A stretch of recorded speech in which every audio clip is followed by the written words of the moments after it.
Hello दोस्तों, आकार UPSC में आप सबका स्वागत है। हमने ये देखा पिछले वीडियोस में कि आकार यूपीएससी का फॉर्म कैसे फिल करते हैं, यूपीएससी का सिलेबस क्या होता है, यूपीएससी का पैटर्न क्या क्या होता है। जब हम यूपीएससी के सिलेबस को देख रहे थे तो हमने ये देखा कि हमें जब यूपीएससी का सिलेबस हम लेते हैं तो उसमें यूपीएससी के सिलेबस में एक ऑप्शनल सब्जेक्ट आपको चूज करना होता है जिसके 2 पेपर देने होते हैं। वो दोनों ही पेपर कैसे होते हैं? वो दोनों ही पेपर डिस्क्रिप्टिव नेचर के होते हैं। तो आज का ये सवाल है, आज का वीडियो पूरा आधारित रहेगा किस सवाल पर? How to choose. क्या सवाल है आपका? How to choose optional subject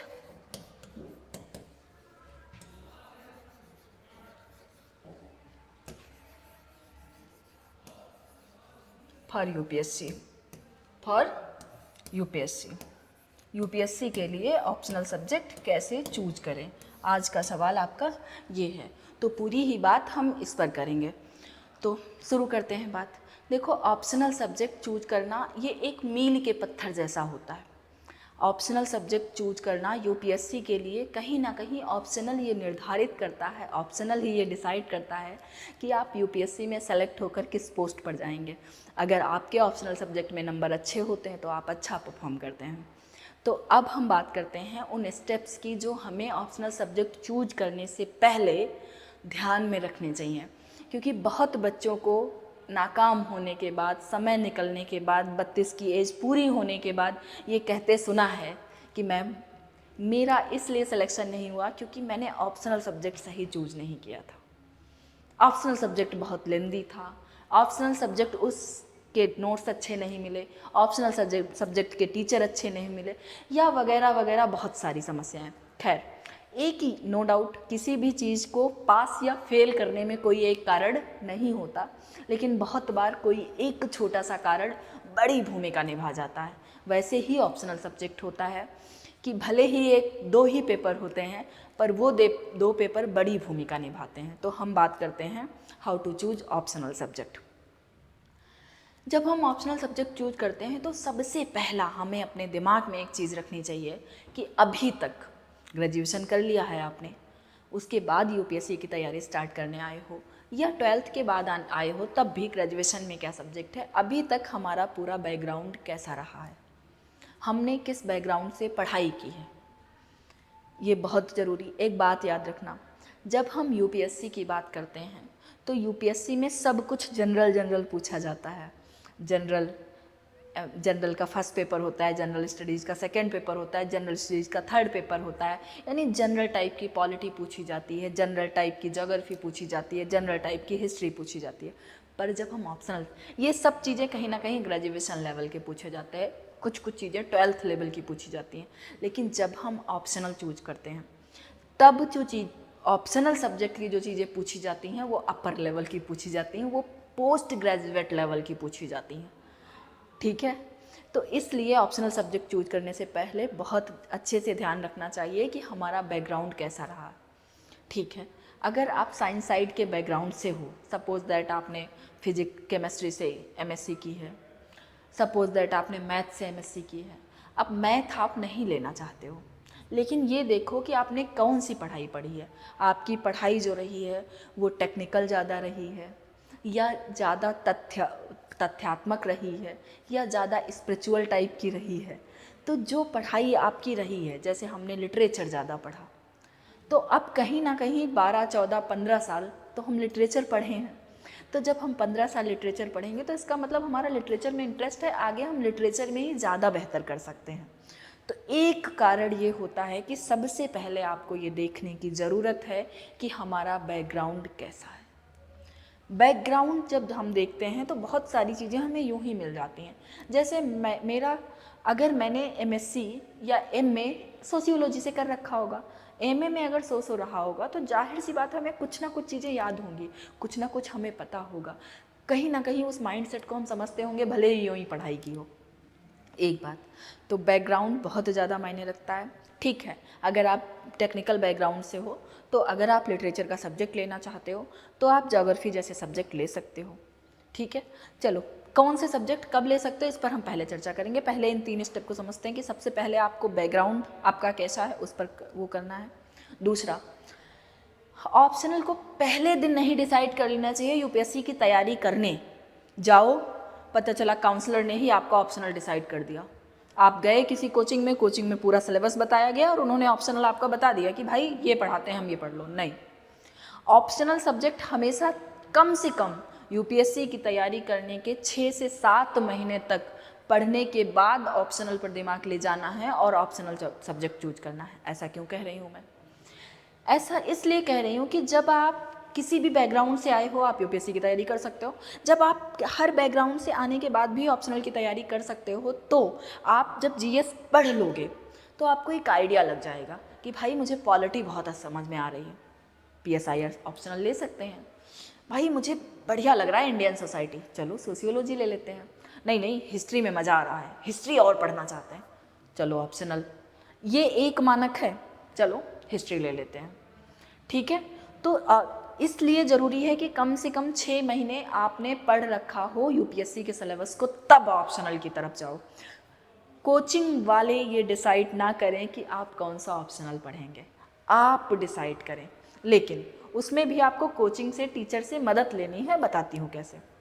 तीसरा, कोई टीचर, जैसे सपोज दैट जीएस तो बहुत सारे टीचर्स पढ़ाते हैं, कोई टीचर अच्छा लग गया आपको, प्रभावित हो गए आप किसी टीचर से, वो ऑप्शनल ले लिए। कदापि नहीं करना है ऐसा।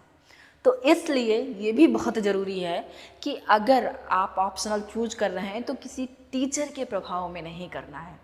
ठीक है, टीचर का प्रभाव होता है, मैं मानती हूँ। बहुत बार बहुत सारी चीज़ें हमें समझ में नहीं आती हैं, लेकिन टीचर बहुत अच्छे तरीके से समझा देता है तो हम समझ जाते हैं, ये बात बिल्कुल सही है। लेकिन इसमें भी क्या हम समझना चाहते हैं, क्या हमारा इंटरेस्ट है, या बस टीचर के लिए ले रहे हैं? नहीं करना। उसके बाद जो अब ये इतने मानक हो गए आपके, अब जो नए मानक निर्धारित करने हैं वो क्या करने हैं? जो ऑप्शनल हम चूज कर रहे हैं उसके टीचर्स उपलब्ध हैं मार्केट में, जो इजीली, हमें कहते नहीं गुरु से बनाओ जो सुगमता से आपको उपलब्ध हो, जो आसानी से जिस तक पहुंच हो आपकी, गुरु हमेशा उसको बनानी चाहिए, ताकि कोई भी समस्या आए तुरंत गुरु के सामने खड़े, गुरु जी बताइए। अगर ऐसा गुरु है आपका तो आपका बेड़ा पार हो जाएगा। सेम यही ऑप्शनल के लिए, कोई इतना हाई फाई टीचर मत बना लेना जो मिले ही ना आपसे, उसके प्रभाव में पढ़ लिए, फिर कॉपी चेक कराते हुए पता चला कोई कॉपी कौन चेक करे। क्योंकि ऑप्शनल पढ़ना ठीक है, आप कहीं भी वीडियो से पढ़ सकते हो, लेकिन उसके बाद आप उस पर क्या सोच बनाए हो, उस पर आपकी थॉट प्रोसेस क्या है, PYQs लिखते समय आपका line by line, word by word कोई चेक कर सकता है। अगर आपके पास ऐसी सुविधा उपलब्ध है तो ऑप्शनल चूज करो। एक बात, मार्केट में उसका नोट्स मटेरियल उपलब्ध है या नहीं है, पता चला ले लिया केमिस्ट्री ऑप्शनल, नोट्स ही नहीं है उपलब्ध। मेडिकल साइंस ले लिया, पूरा मटेरियल ही नहीं उपलब्ध है। ये बहुत ज़रूरी है, इस बात का ध्यान रखना है। अब तीसरा, सबसे ज़्यादा और सबसे ज़रूरी और सबसे द्वंद्वात्मक, वो ये है कि उस टाइम कौन सी हवा चल रही है, कौन सी लहर चल रही है।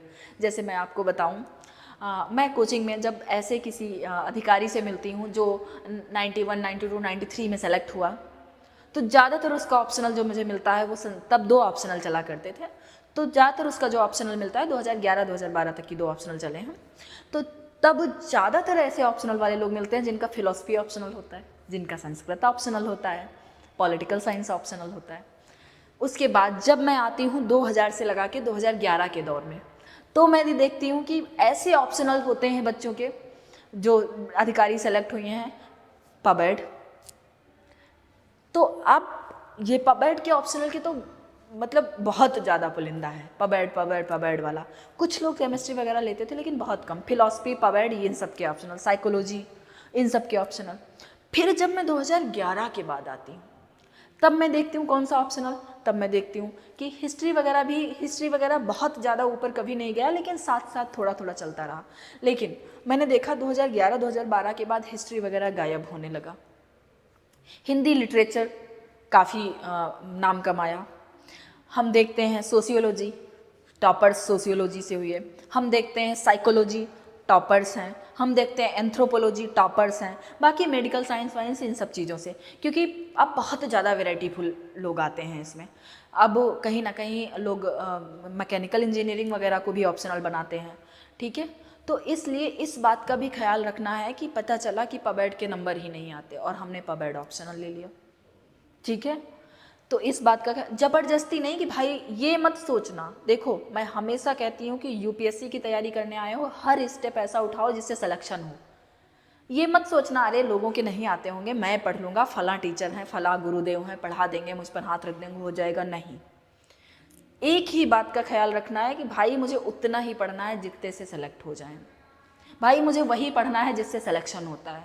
नहीं चाहिए ज्ञान, बहुत ज़्यादा हमें पीएचडी नहीं करनी। अगर मुझे किसी सब्जेक्ट के लिए महारत ही हासिल करनी होगी तो जाएंगे, एक छोटा सा टॉपिक पकड़ेंगे, उस पर 500 पेज लिखेंगे, पीएचडी कर डालेंगे। छोटा सा टॉपिक पकड़ेंगे। तो इसलिए आप यूपीएससी करने आए हो, सीधा आपका लक्ष्य ही, मैं हमेशा बोलती हूँ, हर वीडियो में, हर क्लास में, हर बच्चे से बोलती हूँ कि यूपीएससी की तैयारी करने के लिए सबसे पहले एक मूल मंत्र कि सिलेबस को दिमाग से मत निकालो। सिलेबस का एक एक शब्द आपके दिमाग में अंकित हो कि सिलेबस की डिमांड क्या है, उससे बाहर नहीं पढ़ूंगी, नहीं पढ़ूंगा, फिक्स रखो। तो ऑप्शनल के लिए ये सारे कुछ क्राइटेरियाज हैं जो मैंने आपको बताएं। अगर इसके बाद कुछ और डाउट, अब देखो ऑप्शनल में कोई, ये तो एक कॉमन सी बात थी जो मैंने बता दी। अब ऑप्शनल के लिए पर्टिकुलर डाउट्स भी होते हैं, क्योंकि आपके पर्टिकुलर फेज रहे होंगे। हम लोगों में कोई करियर काउंसलिंग करने वाला नहीं होता था, तो हम अपनी मर्जी से पढ़ते थे। चलो 8th तक तो जैसे सिंपल पढ़ाई चलती है वैसे करते हैं, फिर 9 से 10 तक चलो आर्ट साइड ले लेते हैं, फिर सोचते थे कि चलो कॉमर्स पढ़ लेते हैं, फिर सोचते थे कि चलो बायोलॉजी पढ़ लेते हैं, फिर उसके बाद बीकॉम के बाद सोचते चलो लॉ पढ़ लेते हैं, फिर आके ग्रेजुएशन में। तो अब जब हम आते थे तो आगे खिचड़ी रखे होते थे कि भाई मेरा एक कोई सीरीज ही नहीं रहा, हमने कहीं कॉमर्स पढ़ ली, कहीं लॉ पढ़ लिया, कहीं साइंस साइड पढ़ ली। तो ये जब इस तरीके से जिगजैग लाइफ चली है तो ये सब फिर पर्टिकुलर क्वेश्चंस हो जाते हैं। ये सब चीज़ें इंडिविजुअल ही आपको पूछनी पड़ेंगी। इसके लिए आप हमारे कमेंट बॉक्स में अपना नंबर भेजें, कमेंट बॉक्स में हमसे क्वेश्चन पूछें, हमारी टीम आपसे कांटेक्ट करेगी। आपका एक, ये सब चीज़ें फ्री ऑफ कॉस्ट है। आपका एक जूम मीटिंग के थ्रू एक मीटिंग होगा, आपका पूरा बैकग्राउंड जानेंगे, आपका इंटरेस्ट जानेंगे, आप कब से तैयारी कर रहे हो, आपके कैसे नंबर्स वगैरह आ रहे हैं, आपका इंटरेस्ट किस में है, पॉलिटी PSIR किस में, उसकी बात करेंगे। तो वो एक इंडिविजुअल क्वेश्चन हो जाएंगे, उस पर हम इंडिविजुअल बात करेंगे। सामान्य जो बात होती है वो मैंने आपको बताई कि ऑप्शनल चूज करने के लिए सामान्य 3-4 स्टेप होते हैं, कैसे फॉलो करनी चाहिए। तो मिलते हैं नए वीडियो में। जिसको भी ये वीडियो मिलता है शेयर करना जरूर ना भूलें, शेयर जरूर करें और अपनी राय कमेंट बॉक्स में ज़रूर डालें। कोई भी क्वेश्चन है किसी भी से रिलेटेड, करियर से रिलेटेड, किसी गार्जियन के पास ये वीडियो पहुंचता है और उसे अपने बच्चे से रिलेटेड कोई भी कन्फ्यूजन है, करियर गाइडेंस से रिलेटेड कोई भी प्रॉब्लम है किसी भी फील्ड की, तो वो हमें कमेंट बॉक्स में मैसेज करके अपना नंबर दे करके अपनी क्वेरीज को सॉल्व कर सकते हैं। Thank you very much, nice to meet you.